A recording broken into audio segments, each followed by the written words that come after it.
Das ist jetzt das Innere des Jawohl, Maultaschenautomats. Jetzt fängt er natürlich aus Pieps an, weil es dem natürlich zu warm wird.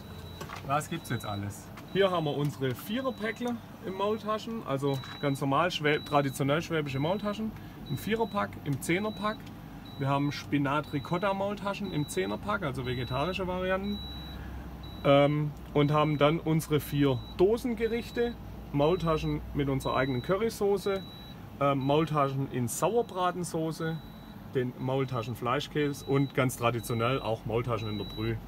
Haben dann noch eine Reihe von unserem Metzger mit Grillmaterial und aktuell ganz unten eine Grillsoße von einem Streetfoodler, der von Jims große Klappe, der in der Nähe von Augsburg herkommt. Und wie wird er jetzt angenommen, der Automat? Da unten ist ja schon alles ausverkauft.